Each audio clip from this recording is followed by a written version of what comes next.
Hey guys, what's up? CheesePie13 here to talk about what Microsoft just announced yesterday, that the Xbox One will now allow used games, no more DRM, which is good news and bad news depending on who you ask. So let's talk about what's been happening.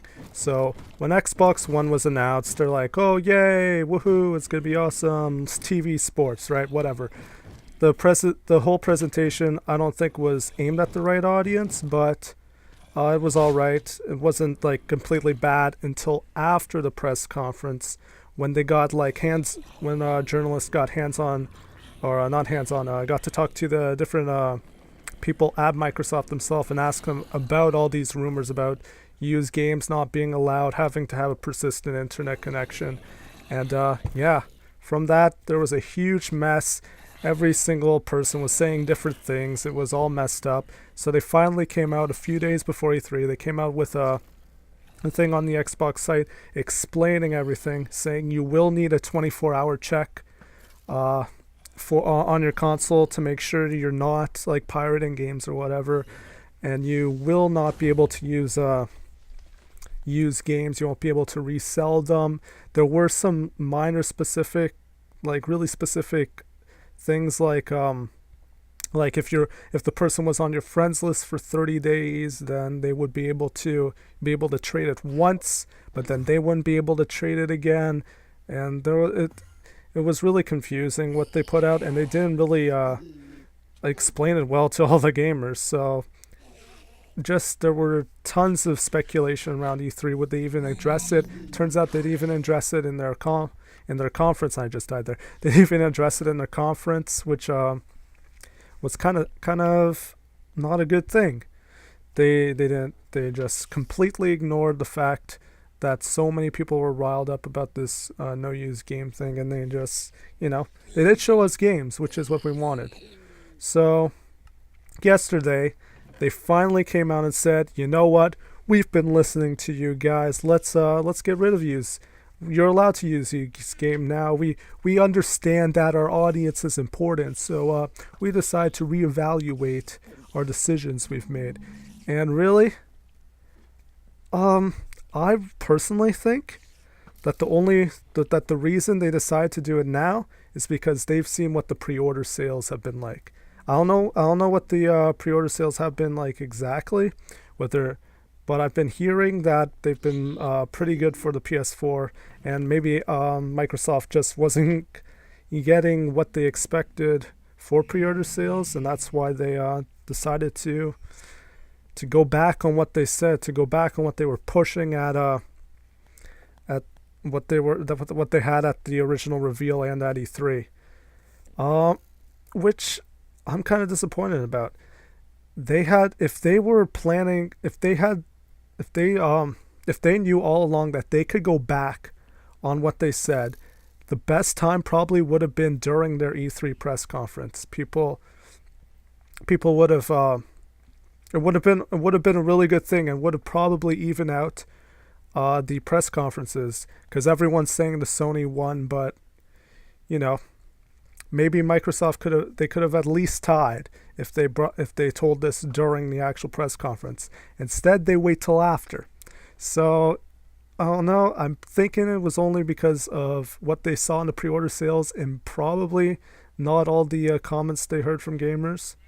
But let's go over what exactly this means. So you will be able to you will be able to sell and use and buy used games, as well as lend them to others and or trade them, let other people buy them from you, which is the same as the Xbox 360 currently. Also, you're no longer required to have 24 hours checks. You just have to set it up once online the first time you get the console, and you can stay offline. You can play as many games offline as you want. And yeah, but they published this on their website, so there's an official post. But when I was reading it, I got this kind of whiny attitude coming from them, because they were all like, yeah, so we listened to you guys, and we heard that you were screaming and whining about how you don't like used games. So you know what? We'll give you used games. We're just gonna take away your family plan and take away your mandatory installs. So there, one of the good features about the DRM part was that there was going to be this family plan I just mentioned. It allows you to share your games with up to 10 friends, and now that they were kind of like, oh, you guys want DRM? Well, you're not getting family plan. That it was kind of that whiny attitude that I could sense from it, and I don't know, it seems they're kind of pissed off a bit about how badly received their DRM was. So yeah, that the family plan is no longer available, and you're no longer allowed to install your games onto your console, which a lot of people are complaining about. Is like, hey, I want to install my games onto the console once after I buy them. If I want to install a game, personally, if I want to install a game on my console, I would just buy it digitally. If because it's gonna take up space on my hard drive, right? And when I have a disk, I'm like, oh, I got a disk, so it doesn't have to take up space on the hard drive. That's why I usually buy disc, because my PS3 currently is completely filled. It's mostly because of the PlayStation Plus and all those free games I've been getting. But yeah, you wouldn't be don't be so surprised when your hard drive gets filled up when you're buying tons of downloadable games and stuff, because games are probably one of the okay, my game just froze there. Games are probably one of the biggest files compared to like music and video. Video games are really big. They're like probably average size on Steam, I would say, is about 10 gig download. So those can fill up your hard drive pretty fast, especially if you only have, currently I only have like a 250 gig, but we're gonna get about double that, 500. So I don't know. I feel the advantage of the disc based was that they didn't have to be actually installed on your console, and now they're saying, and they were giving that as one of the selling features, that they'll be mandatory, they'll be installed on your console once you get the disc, and I don't really see the point of that. Anyway, yeah, so I feel the whole reason that DRM was so negatively viewed is because Microsoft wasn't really wasn't really telling the upsides of it, like how the family plan and stuff. Instead, they were talking